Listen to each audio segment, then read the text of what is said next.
A continuación, te daremos indicaciones que son vitales para tu propia seguridad y la de todos los asistentes. Identifica los puntos de ayuda importantes en este recinto. Ruta de evacuación, salida de emergencia, punto de reunión, servicios de emergencia y extintores. Todos cuentan con señalamientos identificados para su ubicación. En caso de algún imprevisto o evacuación, les pedimos mantener la calma, no correr, no empujar y no obstruir las salidas de emergencia. Es importante que escuches las indicaciones del personal de seguridad y responsables de evacuación, los cuales están debidamente identificados. Sigue las indicaciones que marcan los señalamientos colocados en todo el lugar. Recuerda mantener el orden y la cordialidad con los asistentes en todo momento. Respeta a los elementos de seguridad e indicaciones de los coordinadores. Es importante recordar que de no obedecer las indicaciones, el personal autorizado te pedirá que te retires del recinto. Si tienes alguna duda en cuanto a la seguridad de este evento, acércate a las personas identificadas. Gobierno de México.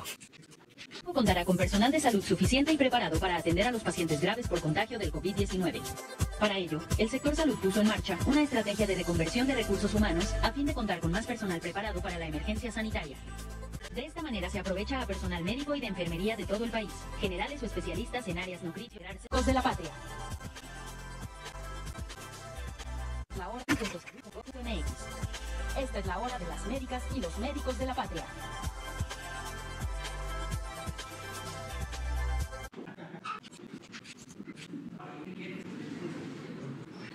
Buenos días. Ánimo. Es como si fuera lunes. Vamos a informar el día de hoy, sábado, por las circunstancias ya conocidas. Primero, quiero dar a conocer que se logró la reforma al artículo 4 constitucional. Ya está en la Constitución y es legal, falta solo su publicación, el que por ley se tiene el derecho a una pensión si se trata de una persona adulta mayor, por ley. En México, todos los adultos mayores de 68 años tienen el derecho a una pensión. Es universal, es decir, todos, ricos, pobres, es un reconocimiento a los adultos mayores por su contribución al desarrollo del país, por todo lo que han aportado en beneficio de la sociedad y del país. En el caso de comunidades indígenas, esta medida aplica a partir de los 65 años. Todos, adultos mayores de 65 años, tienen este derecho. Lo mismo en el caso de niñas, niños pobres con discapacidad. Comprende a todas las niñas, niños con discapacidad de comunidades indígenas y niñas, niños con discapacidad de las zonas mestizas pobres de México, tanto del campo como de la ciudad. La reforma también garantiza el derecho a estudiar con una beca otorgada por el gobierno a quienes están cursando en todos los niveles de escolaridad y pertenecen a familias pobres, preescolar, primaria, secundaria, lo que antes llamábamos preparatoria o nivel medio superior y nivel universitario. Y ya queda también establecido el derecho a la salud, de manera muy clara, la gratuidad en la salud, atención médica y medicamentos gratuitos para quienes no tienen seguridad social, que es más de la mitad de la población del país, quienes no tienen seguro, ISSSTE o cualquier otro mecanismo de protección social. Es una gran reforma histórica porque eleva a rango constitucional estos derechos, es ir hacia el estado de bienestar. Y lo más importante es que acompañada de esta reforma va la disposición legal, hay un artículo transitorio en la Constitución para que nunca falten los recursos, el presupuesto, y que ante cualquier situación se garantice el dinero público necesario. Les hablaba yo que en el presupuesto hay dos grandes partidas, lo que se llama presupuesto no programable y presupuesto programable. Lo no programable, que no puede la Federación echar mano o que está como apartado, reservado, es lo que se tiene que entregar de participaciones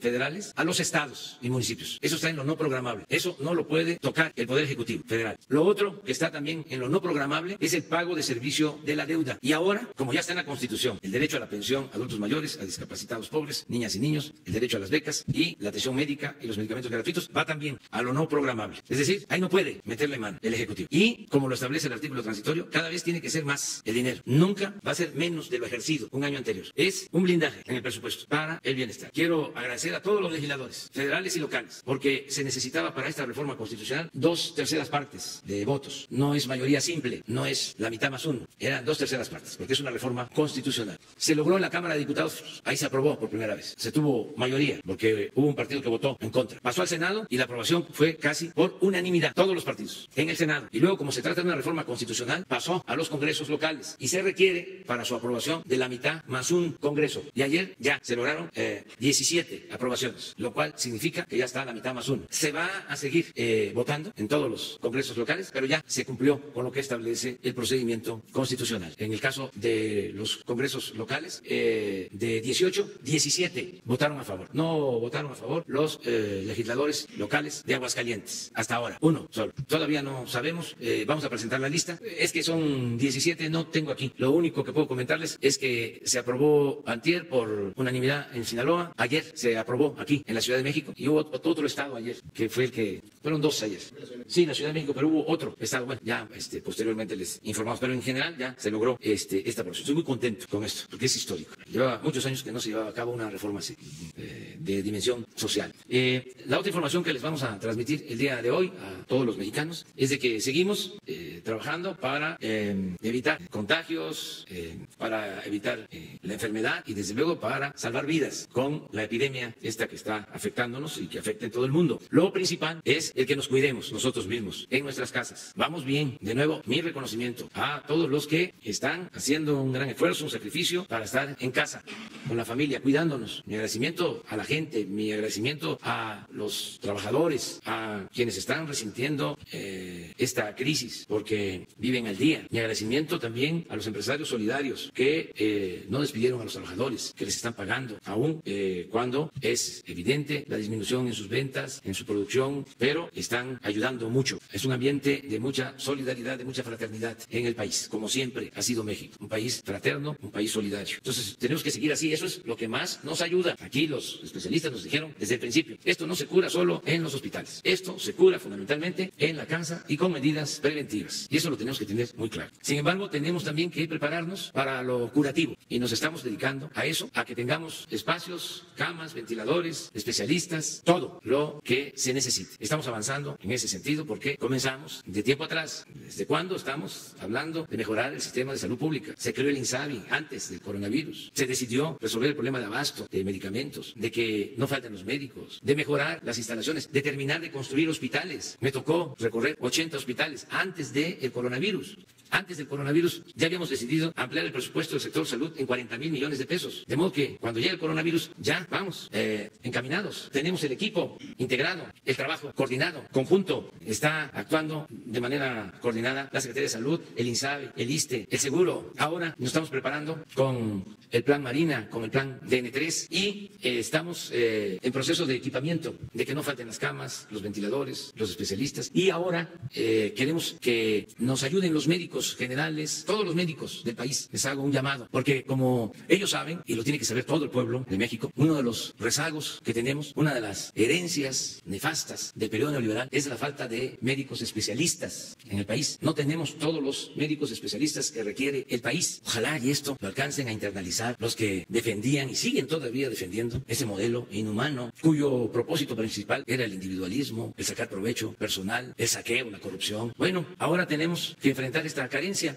y si no tenemos en general el número de especialistas que se requieren, como se comprenderá, no tenemos el número de especialistas que se requieren para enfrentar la epidemia, sobre todo los especialistas para terapia intensiva. Entonces vamos a fortalecer un plan emergente que ya inició el equipo de salud, tanto el INSABI como el Seguro Social. Y ahora les van a explicar en qué consiste este plan emergente para contar con los especialistas o personal médico capacitado en la atención de terapia intensiva. Hago un llamado a todos los médicos a que nos ayuden, porque es una convocatoria a la formación, a la capacitación en esta especialidad, en esta materia, y que podamos contar pronto con todo el personal especializado. Entonces, vamos a solicitarle a Alejandro Sbarch, que es el coordinador nacional médico del INSABI, que nos explique en qué consiste este plan emergente. Y lo mismo le vamos a pedir al doctor Víctor Hugo Borja Aburto, que es director de prestaciones médicas del IMSS y además especialista en esta materia, que también nos explique en qué consiste este plan. Y yo reitero, estoy seguro que vamos a contar con el apoyo y la solidaridad de enfermeras y de médicos que se requiere. Entonces, Alejandro.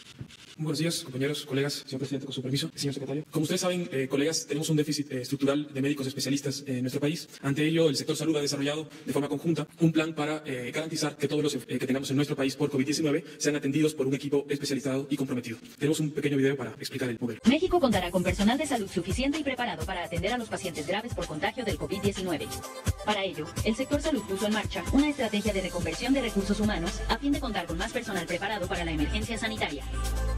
De esta manera se aprovecha a personal médico y de enfermería de todo el país, generales o especialistas en áreas no críticas, quienes reciben capacitación para integrarse a equipos de atención a pacientes graves por coronavirus. Esto permitirá reorganizar los servicios de salud a pacientes por COVID-19 mediante un modelo de atención en cascada, que consiste en lo siguiente. Un médico o médica especialista en tratamiento de terapia intensiva se convertirá en jefe de un grupo compuesto por otros 5 médicos o médicas generales o especialistas en otras áreas, pero que hayan sido capacitados para COVID-19. De esta forma, un intensivista podrá estar a cargo de la atención de 25 pacientes críticos con el apoyo de otros médicos generales o especialistas. Y el mismo esquema se repite para el caso del personal de enfermería. Para reducir tiempos y evitar traslados de personal en este momento crítico de la pandemia, la capacitación del personal de salud se imparte con una plataforma de capacitación continua a través de contenidos especializados y disponibles en la página de internet coviduty.salud.gov.mx.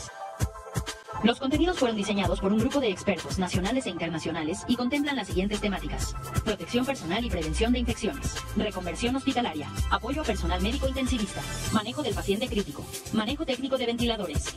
La capacitación se complementa con un foro virtual con micrófonos abiertos que se efectúa desde la sede del Instituto de Salud para el Bienestar todos los días de 5 a 7 de la noche, a fin de que el personal médico y de enfermería interactúe en tiempo real con los expertos para resolver dudas y fortalecer conocimientos. El foro virtual con micrófonos abiertos permite el intercambio de los expertos de manera simultánea, hasta con 500 personas que pueden encontrarse en cualquier punto del país. Adicionalmente, el personal de salud tiene a su disposición contenidos para mantenerse actualizado en el tratamiento del COVID-19. Y tiene acceso permanente a un sistema de interconsultas médicas con el servicio de terapia intensiva del Instituto Nacional de Nutrición. Si quieres sumarte a los equipos de atención a pacientes por COVID-19, regístrate y capacítate en coviduty.salud.gov.mx. Esta es la hora de las médicas y los médicos de la patria. Bueno, aquí quiero expresar que a las 7 de la noche de hoy, tanto el doctor Alcocer como el doctor Hugo López-Gatell, además de la información que se transmite acompañando a ellos el director del Seguro Social, ya van a dar a conocer lo de las contrataciones, hoy a las 7. Pero esto es para que se vayan preparando. Las contrataciones es cuánto van a ganar quienes se inscriben, quienes participen. Se ha decidido pagarles por anticipado, cuando menos un mes y viáticos por anticipado. Si viven en los estados, quieren participar, a partir del lunes ya se les va a recibir, ya con sus papeles, como ya muchos se han inscrito, ya se tienen los antecedentes, y ahí mismo se les va a contratar y ahí mismo se les va a entregar su pago inicial y a la formación, a la capacitación, para que lo más pronto posible estemos ya contando con personal capacitado especializado. En el caso del seguro, hay un incentivo adicional que lo va a dar a conocer el doctor Borja. Muchas gracias, señor presidente. Efectivamente, tenemos una escasez de especialistas en muchas de las ramas. Este es histórico. La posibilidad de entrar a hacer una residencia es a través de un examen de residencias médicas y aproximadamente entra entre el 20 y 25% cada año de aquellos que buscan entrar a las residencias médicas. En 2019, 42,000 médicos generales interesados en hacer la residencia médica, todos estos en su mayoría jóvenes, hicieron el examen y solo fueron aceptados un poco más de 9,000, de tal manera que es insuficiente el número de médicos que se van formando. Este es un examen que es aprobado por la Secretaría de Salud y por la Comisión de Formación de Recursos Humanos en Salud, donde participan diversas instituciones. En este año, la siguiente por favor, esta Comisión de Formación de Recursos Humanos en Salud aprobó dar un incentivo a los médicos que han trabajado en las áreas marginadas, aquellos que hacen su servicio social y que van a aquellos lugares donde de más difícil acceso y donde es más difícil la atención y donde es más difícil prepararse también para el examen. Esta comisión aprobó darles un incentivo de 2 puntos adicionales a aquellos que se encuentren en áreas, hagan el servicio social en áreas marginadas, de su puntaje total. Pero también el señor presidente ha pedido que llamemos a la Comisión de Formación de Recursos Humanos en Salud para que este año demos un incentivo a aquellos médicos generales que ayuden a la atención de COVID-19 y que les demos estos 2 puntos adicionales a aquellos que se contraten con nosotros, se capaciten y atiendan a los pacientes de COVID-19, junto con los médicos internistas, neumólogos y urgenciólogos que van a dar la capacitación. La que sigue, por favor. Esta capacitación es con la formación de los recursos o los equipos de respuesta rápida a COVID-19 que vamos a formar. Ya lo presentó el doctor Sbarch. Estos son equipos que van a ser liderados por un neumólogo, por un internista, por un intensivista o un urgenciólogo, que tendrá a su vez estos médicos generales que vamos a capacitar. Pero primero vamos a lanzar esta convocatoria. Esta ya la lanzó el IMSS, el ISSSTE y el INSABI. Tenemos a aquellos médicos que hemos convocado, los vamos a contratar en una contratación que será por tiempo y obra determinada, que les da seguridad social, que les generará los viáticos necesarios para ir a donde más se necesiten, y les vamos a dar esta capacitación en línea inicialmente y una capacitación presencial con su equipo de trabajo, de tal manera que formaremos a los médicos generales y las enfermeras especialistas. De igual manera tendrán un grupo de soporte de enfermeras generales y auxiliares de enfermería que permitirá ampliar esta red de médicos para poder atender a los pacientes más graves. Pero recordemos que también no solo vamos a atender a los más graves. Debemos atender a todos, a mantenerse en casa, evitar la transmisión. La mayor parte serán atendidos en unidades de medicina familiar en el IMSS o en las clínicas de primer nivel en general. Y si todos hacemos bien nuestro trabajo y somos solidarios con los demás, será un número reducido que tendremos en los hospitales. Muchas gracias. Bueno, eso es, creo que queda claro, ¿verdad? ¿Ustedes consideran que se entendió, que sobre todo se transmitió el mensaje a los médicos en general? ¿Consideran que sí? Sí, esa es una información. Especialistas, ayer se comentaba, en terapia intensiva hay 1000, ese es el dato aproximadamente. Y nosotros calculamos que requerimos estar preparados para mínimo 10 veces más, en general. Entonces vamos a contar con todo el personal. Eso lo están ya definiendo los médicos y hoy a las 7 de la noche se explica, porque el propósito de esta conferencia ahora es el del llamamiento a los médicos. El que en mi carácter de presidente de la República, en esta situación de contingencia, haga esta convocatoria a todos los médicos, a las enfermeras, porque los necesitamos. Ya a las 7 de la noche se va a ampliar información sobre las características de los cursos, la duración. Quise también ser muy claros en cuanto al pago, porque suele pasar de que se hace una contratación en el gobierno y si le va bien al servidor público, le pagan en 3 meses, o estoy diciendo mentira. Entonces, acá vamos a procurar que el lunes firmen su contrato y reciban su primer mes con viáticos. ¿Cuánto va a ser? Eso también. Hoy, a las 7 de la noche, el secretario de Salud, el subsecretario de Salud, el director del Seguro Social van a informarles sobre eso. Yo nada más soy testigo, aval, de que desde el lunes van a estar los cheques. Ese sí es mi compromiso, de que el lunes esté disponible el dinero para dar el anticipo y comenzar. Los que tarden en llegar, bueno, queremos que se apuren, que no tarden mucho en llegar, pero si lo hacen el martes, también el miércoles, y empezamos con la formación. Hasta ahí lo dejamos, si les parece, porque ya las preguntas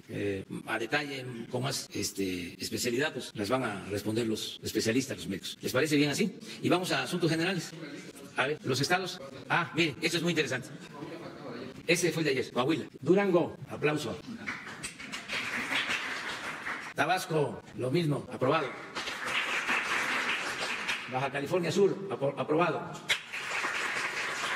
Colima, aprobado. Campeche, aprobado. Coahuila, aprobado. Oaxaca, aprobado. Estado de México, aprobado. Tlaxcala, aprobado. Sinaloa, aprobado. Ciudad de México, aprobado. Guerrero, aprobado. Baja California, aprobado. Veracruz, aprobado. Jalisco, aprobado. Chiapas, aprobado. Morelos, aprobado. Ya son los 17 que hacen mayoría. Cuando se tengan todos, también sus aplausos a los que faltan. Pero ya se tiene la aprobación. Ya se puede hablar de la reforma al artículo 4 constitucional. Sí, por favor. De pie de página. ¿Ya me escuchan? Reinaide Ramírez, de Pie de Página y reportera independiente. Bueno, como ustedes deben saber, allá en Baja California y entre Baja California y Sonora hay una tribu pequeña que se llama Cucapá, derivan de los yumanos y que son están en peligro de extinción. Esta comunidad, recientemente periodistas, colegas de Pie de Página hicieron un recorrido por ahí y encontraron que ellos tienen una preocupación muy grande porque solo pescan en esta temporada es su temporada de pesca. No hay, son 5 mareas las que ellas atienden y pescan curvina, y obviamente pues ahorita por la contingencia no estaban pudiendo salir al mar y bueno, además el producto se les está quedando, ha bajado de precio, está alcanzando, ellos comentan que se les está comprando a 5 pesos por el producto. Entonces, si hay aquí las preguntas serían 2, qué tipo de apoyos pudiera dar el gobierno federal, o está pensando si ya hay un plan para la actividad comercial de los que se concentran en esta cuaresma, particularmente en esta comunidad, porque es el único sustento de esta comunidad. O sea, salen a pescar y lo que venden es lo que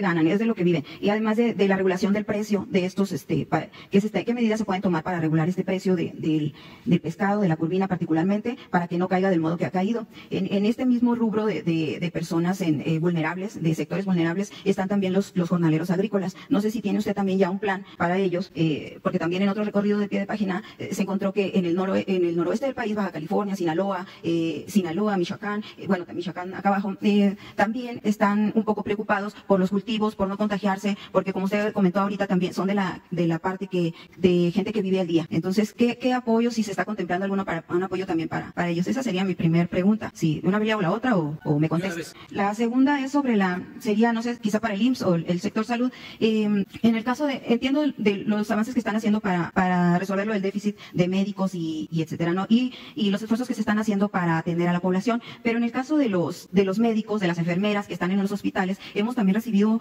algunas muestras de preocupación de los enfermeros, particularmente del IMSS en Obregón y en otros estados, que no tienen elementos básicos como cubrebocas adecuados para atender a las personas. Entonces, ¿qué medidas se están tomando para atender a esta gente, a los médicos y a las enfermeras, al sector salud que está en este esfuerzo particular? Bueno, yo te contesto las dos. Mira, esta última se está haciendo ya acopio de todo el equipo que se requiere para la atención a los enfermos. Se está comprando todo el equipo y ya vamos a poder informar la semana próxima. Va a llegar equipo que hemos comprado en el extranjero. Todo esto para la protección de enfermeras y de médicos. Vamos a informar sobre eso. Lo primero que planteaste es, voy a dar una respuesta a pescadores y a trabajadores en general el domingo, mañana, en mi informe, a las 5 de la tarde. Por eso quiero informar, para que todos conozcan cuáles son los apoyos y beneficios que se van a dispersar por parte del gobierno y a quienes van a ayudar estos apoyos. ¿Y los jornaleros agrícolas qué se está haciendo ahí? También se incluye en el caso del empleo, de las medidas de bienestar, que vamos a dar a conocer mañana a las 5 de la tarde. Porque hay mucho trabajador eventual, no solo en los campos agrícolas,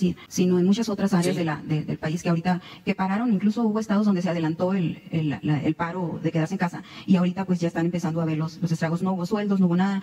Ayer hubo una manifestación aquí afuera de meseros, de gente que trabaja en banquetes, que ahorita prácticamente pues ya no hay. Mañana vamos a hablar de eso. Mañana. ¿Habría alguna cantidad o algún plan específico? No te voy a adelantar la información para que nos entendamos mejor. Espérame para mañana a las 5. Ok, pero sí hay algo, ¿no?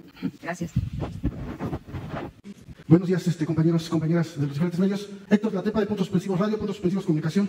Buenos días también a todos los aquí presentes, secretarios, subsecretarios y demás.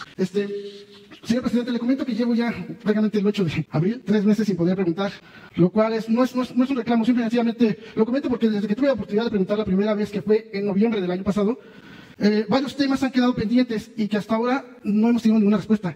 Rápidamente nada más le comento, no espero ahorita que sea la respuesta, nada más un pequeño recordatorio. El primero fue de que me habíamos preguntado que de qué forma se está usted asegurando que el apoyo a los IEMS llegue. Hasta el día de hoy no ha habido ninguna respuesta de parte ni del gobierno, de la doctora Claudia Sheinbaum, ni de la directora Silvia Estela Jurado. Cabe mencionar que nosotros como medio nos hemos puesto en contacto con su secretaria, su asistente, y desde enero nos han dicho que pronto nos recibirá y no nos han podido recibir, porque queríamos pues lo que trajimos aquí a la mañanera, pues con ella directamente, no preguntarle qué respuesta nos daba. Pero hasta el día de hoy, bueno, ahorita sí entendemos que por todo el problema del coronavirus, pues a lo mejor no, pero no nos han recibido.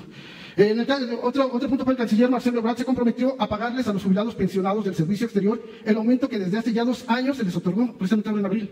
Y a estos trabajadores jubilados no les ha llegado hasta el día de hoy nada. Él dijo que en el 2020, porque también eso fue en noviembre, diciembre del año pasado, y él dijo que en el 2020 lo iba a ver, que era un presupuesto que todavía no estaba contemplado, pero que tampoco era mucho, y que en este año, pero hasta el día de hoy tampoco nos han resuelto nada. En relación a la Mexicana de Aviación, ¿qué acciones está haciendo su gobierno para ayudar a las 1,400 personas que quedaron desempleadas en el 2010? Tampoco ha habido respuesta. Aprovechando la coyuntura, Ricardo del Valle declaró que se van a incorporar a Aeroméxico en 2020. Sin embargo, la problemática viene desde 2010 sin que hasta el momento se haya resuelto. En el caso del Sindicato Mexicano de Electricistas, hay una demanda para reponer el proceso electoral, ya que un gran cúmulo de irregularidades. Sin embargo, hasta el día de hoy no hay ninguna solución. Existe el riesgo de que se dé el siguiente proceso, que también ya será en abril, está programado para el 15, sin resolver este que está demandado. Usted comentó también que le pediría a la secretaria de Trabajo, Luisa María Albores, y a la secretaria de Gobernación, Olga Sánchez Cordero, acordar una reunión con los grupos en conflicto y que hasta ahora pues no se ha dado. Y bueno, ya esto es con respecto a esos puntos, y el día de hoy, bueno, le traigo una propuesta.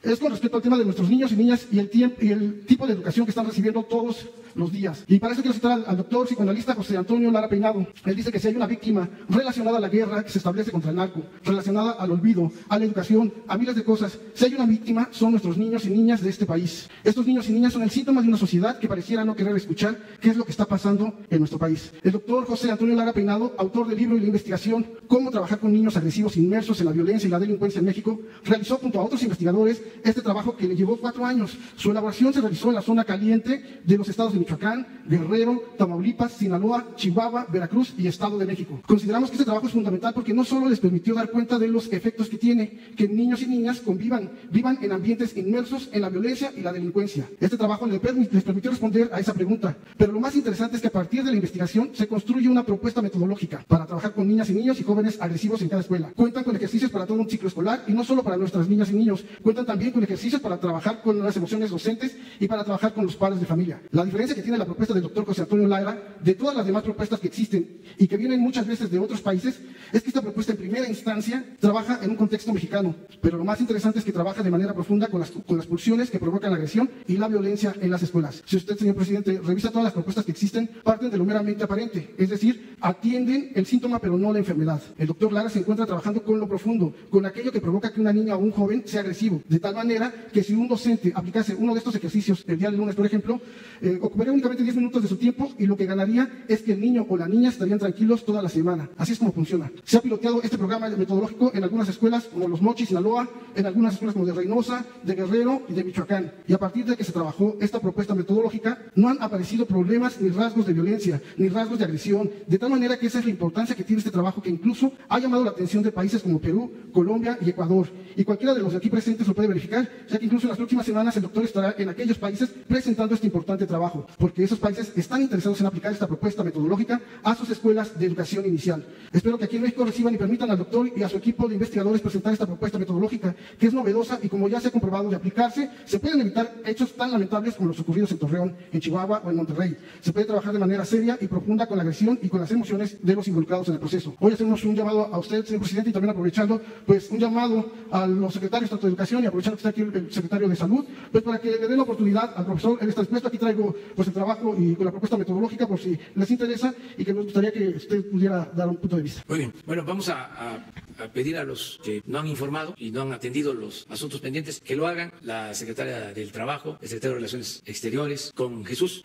Vamos también a buscar una cita, una audiencia con la jefa de gobierno de la ciudad para que te atiendan. Y sobre lo último, aquí está el doctor Alcocer. Nada más platican ahora y a ver si pasando la emergencia ya se le da atención especial. Sí, y nada, perdón, presidente, retomando su ofrecimiento de ayudar al poder adquisitivo, los salarios de los trabajadores, y toda vez que el salario mínimo ya tuvo un incremento del 36%, quisiera preguntarle por un grupo de trabajadores que faltan. Me refiero a los pensionados del ISSSTE, quienes sigan percibiendo sus pensiones calculadas en UMAS y no en salarios mínimos de acuerdo a la ley del ISSSTE.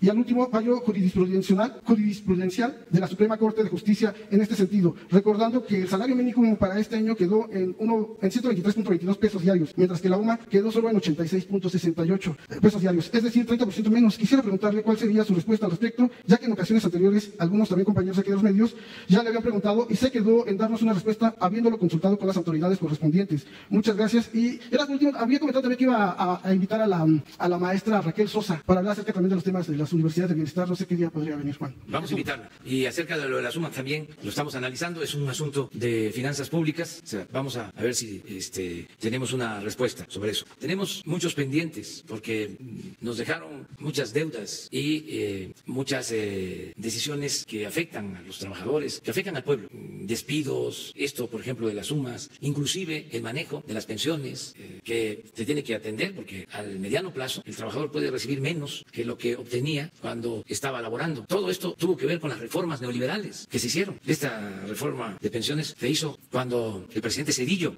y no es que nosotros nos hagamos desatendidos o que no sea nuestra responsabilidad, claro que sí, pero debe de entenderse de dónde surgen todos esos problemas que los vamos a ir enfrentando en la medida de nuestras posibilidades para que podamos atender lo prioritario, atender a la gente más necesitada, proteger a los débiles, a los desposeídos, a los pobres, a los vulnerables primero y luego ir resolviendo lo demás. Acuérdense de la frase bíblica que utilizó Madero para enfrentar a Porfirio Díaz. El pueblo de México tiene hambre y sed de justicia. Así nos dejó el neoliberalismo al país y así está nuestro pueblo. Entonces tenemos que ir saciando esa hambre, esa sed de justicia poco a poco. Por eso insisto mucho que lo más importante es la transformación. Porque si no llevamos a cabo la transformación, si se imponen los reaccionarios, si se retrocede, si regresamos al horror de las políticas neoliberales, pues ya no vamos a tener posibilidades de que las cosas mejoren, sobre todo en beneficio del pueblo. Lo que está en juego no es solo el vencer ante el coronavirus, no solo es reactivar la economía, lo que está en juego es la transformación de México. Por eso, hablando con claridad, los que no quieren la transformación, los que quieren mantener los privilegios del mismo régimen de corrupción, de injusticias,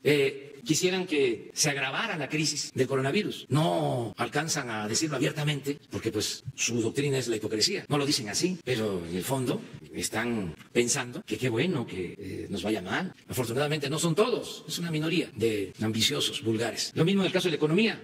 Quisieran de que se destruyera la economía nacional. Decir, ahí está, no funciona el gobierno. Están apostando a eso, se van a quedar con las ganas. Por eso estoy hablando de que es una crisis transitoria y que somos mucha pieza. El pueblo de México tiene muchas fortalezas y vamos a salir adelante. Entonces, ya no se va a regresar a el modelo fracasado. Todo esto que estás planteando, UMAS, yo te agregué lo de las pensiones, pero en general, lo de el despido de los trabajadores electricistas, todo eso, sí, es una herencia, es un saldo, sí, que nosotros recibimos. La deuda creció en el periodo neoliberal como nunca. Se tuvieron los precios del petróleo más altos que se hayan tenido en la historia desde 1901, que empezó a perforarse el primer pozo petrolero en Ébano, San Luis Potosí. Desde 1901 no se habían tenido precios del petróleo como los que se tuvieron en el periodo de gobierno del presidente Calderón, hasta $100 barril. Imagínense cómo está ahora. Pero aún así, en ese periodo aumentó la deuda pública 200%. ¿A dónde fue todo el dinero?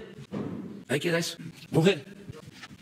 Gracias, buenos días. Presidenta, preguntarle por el tema de los migrantes. Ayer hubo ya un incidente allá en Coahuila con algunos migrantes que quemaron colchones. ¿Qué va a pasar? Porque también se ha informado que han incrementado algunas deportaciones, sobre todo a deshoras, parte del gobierno de Estados Unidos. ¿Qué se va a hacer con estos albergues si se tienen las medidas de higiene para que ellos pues, no se vayan a contagiar? Y por otro lado, le hago otra pregunta, así que me espero a que me conteste. Pues ya se está atendiendo, pasaron estos dos casos, uno en Tenosique, Tabasco, y ayer en Coahuila. Afortunadamente ayer no hubo pérdidas de vidas humanas, fueron actos más que nada de protesta porque se oponen a las deportaciones. Se está hablando con todos, se está dialogando, se les protege y también hay un plan de prevención ahora por el coronavirus. ¿Se abrirían más albergues o no? Estamos con los albergues que se necesitan, no están saturados los albergues, es decir, hay espacios. A lo mejor la semana próxima vienen y nos explican sobre esto. Y también quisiera saber cómo va el proceso de las compras de los ventiladores, de todo este equipo. Decía hace un momento que la próxima semana llegan los insumos para proteger a médicos y enfermeras. Y en cuanto a los respiradores, ¿cómo va esta compra si nos pudieran actualizar? Y también, finalmente, preguntarle ayer, el ingeniero Cárdenas y algunos otros intelectuales firman un desplegado pidiéndole una especie de acuerdo de unidad para enfrentar esta situación. Gracias. Pues se están adquiriendo ventiladores, ya se cuenta con adquisiciones hasta de 5,000 ventiladores, pero estamos más y estamos consiguiéndolos y además hay una acción muy importante de investigadores, de científicos mexicanos con empresas que están ya probando prototipos para producir ventiladores en el país y hacerlo pronto. Por eso estamos reunidos todos los días. La Secretaría de Relaciones Exteriores, el secretario Marcelo Ebrard, está trabajando de tiempo completo en este propósito y él coordina a todo el equipo que tiene que ver con el plan para que no tengamos dificultades de abasto. Nos estamos preparando para esto. Acerca de lo segundo, pues la unidad, repito, se está dando, todo el pueblo está apoyando. Son muy pocos los que no apoyan, pero la mayoría del pueblo de México está ayudando. He tenido reuniones con empresarios, con profesionales, desde luego con la gente y me están expresando su apoyo, su solidaridad. Vamos bien en ese sentido. Hay un gran respaldo del pueblo de México, un gran apoyo del pueblo de México. Y esto se expresa pues, en el que están siguiendo todas las medidas, todas las recomendaciones. Existen, ya lo dije, ¿no? Quienes apuestan a que nos vaya mal, aunque ellos digan que no. Tienen un discursito muy demagógico, diciendo, no sé si lo han escuchado. Desde luego, algunos lo dicen de manera sincera. Otros es, queremos que le vaya bien al presidente, porque si le va bien al presidente, le va bien a México. Pero nosotros lo que queremos son hechos, no palabras. Queremos que eso se exprese, pero con hechos. Como lo hacen empresarios que se necesitaba alcohol, este ejemplo que ponemos, y ya resolvimos lo del alcohol. No los que están pidiendo, a ver, se va a tener que destinar fondos para el rescate económico. Pues eso no. O los que están queriendo ahora vender y hacer su agosto, vender equipos o lo que sea, pues eso no. Entonces, afortunadamente, el pueblo está ayudando mucho. Y de todas las clases sociales. Desde luego, es más el apoyo de los pobres, pero también en las clases medias están ayudando. Profesionales, ya dije, empresarios, la mayoría de los mexicanos. Los traficantes de influencia, los que tenían los negocios jugosos en el gobierno, pues no están conformes, no están de acuerdo. Sus voceros que se dedicaron a aplaudir, a fortalecer con sus escritos a la política neoliberal, que apoyaban como borregada la reforma energética y todas las llamadas reformas estructurales, pues esos no están conformes. Los que cobraban por hablar bien del gobierno, pues no están conformes. Incluso hasta académicos, intelectuales que trabajan en instituciones públicas o privadas con una concepción conservadora, tampoco están conformes. Que está como Cárdenas, Clara Guzmán, Santiago Levy, ellos están planteando que usted haga un replanteamiento económico y que llame a una especie de... El domingo vamos a hacer el planteamiento económico, nada más que no va a ser ortodoxo, no es más de lo mismo, porque esto ya cambió, porque siempre la costumbre, lo recurrente, era que ante estas crisis, ahí va el plan para contratar deuda. Pues estoy haciendo todo lo que sea posible para no contratar deuda, porque imagínense si endeudamos al país, no, y tenemos muchos recursos. Es que imagínense cómo estaba el gobierno. En el 18 les pongo el ejemplo, el último año del anterior gobierno, la presidencia de la República ejerció 3.600 millones de pesos y nosotros ejercimos 800, de 3.600 a 800. Otro ejemplo, lo repito, aunque a mis adversarios o malquerientes les entre por un oído y les salga por otro, ofrezco disculpa, voy a seguirlo diciendo. El aeropuerto de Texcoco, el estimado 300.000 millones de pesos. El aeropuerto de Santa Lucía, que lo vamos a terminar en menos tiempo y con mejor calidad, 80.000 millones de pesos. Un ahorro de 220.000 millones de pesos. Otro ejemplo, se robaban 800 pipas diarias con el huachicol. Se redujo ese robo a 40 pipas diarias, de 800 a 40. Eso no lo tomaban en cuenta antes. No existía la variable combate a la corrupción. No existía para los tecnócratas la variable austeridad. Era otro modelo. O les enseñaban en las universidades del extranjero de que había que evitar la corrupción. Recibían cursos sobre eso. Recibían cursos acerca de que es inmoral que haya un gobierno rico con pueblo pobre. No, era otra fórmula. Entonces ahora pues se sienten descobijados, se quedaron colgados de la brocha, porque su modelo fracasó rotundamente.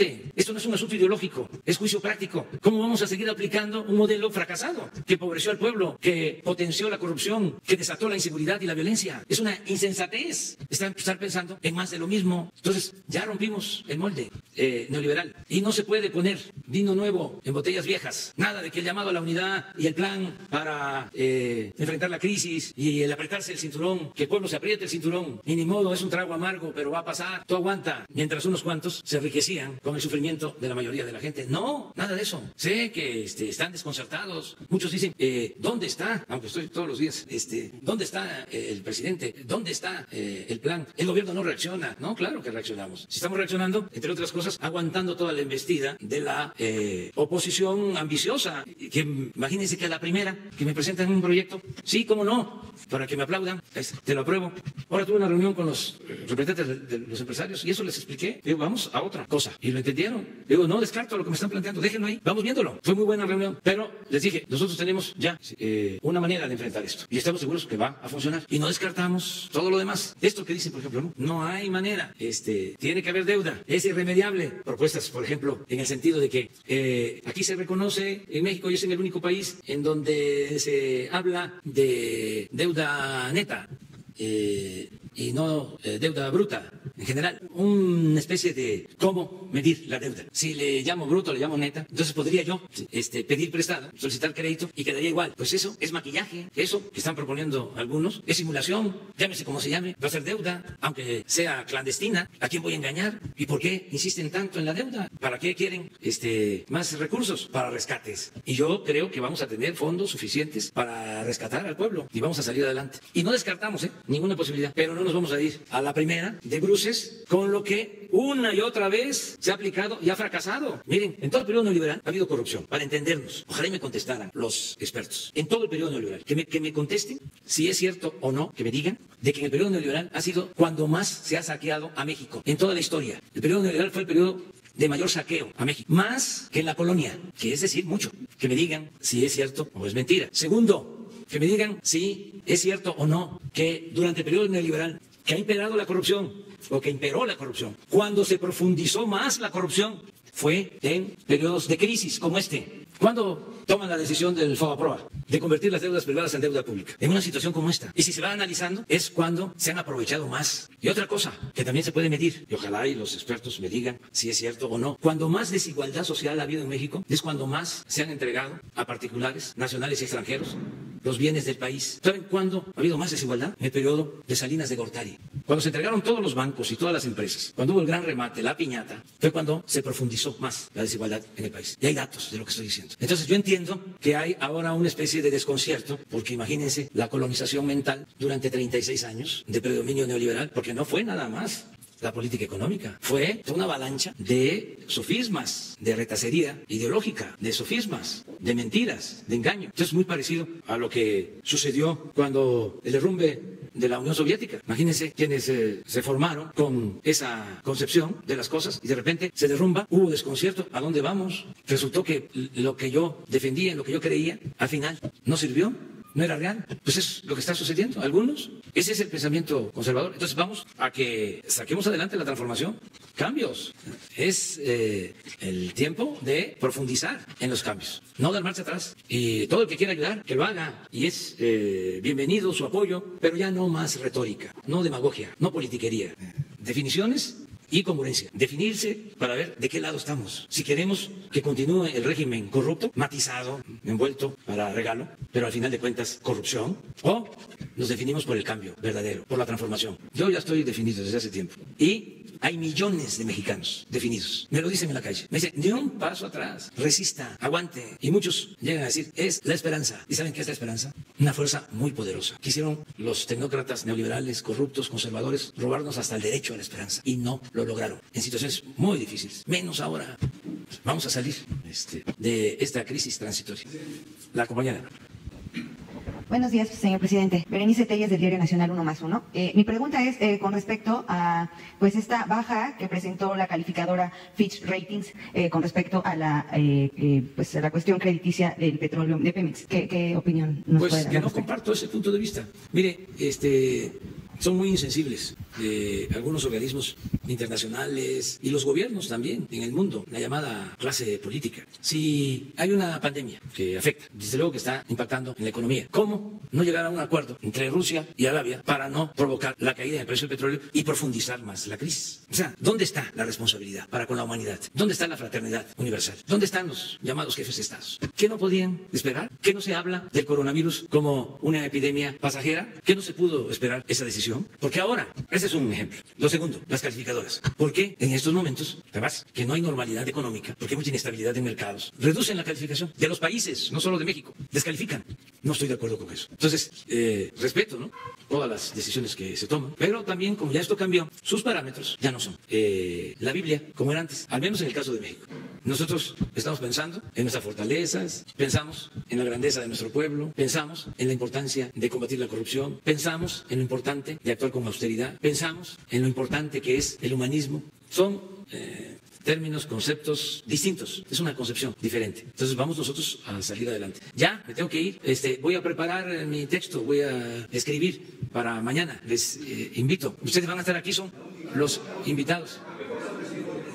El formato del informe, pues sí, porque van a estar ustedes y yo voy a hablarle al pueblo a través de ustedes, a través de los medios. Voy a leer el informe. No me van a acompañar porque seríamos más de 50 los miembros del gabinete. Voy a estar solo, con el pueblo y con ustedes. Muchas gracias.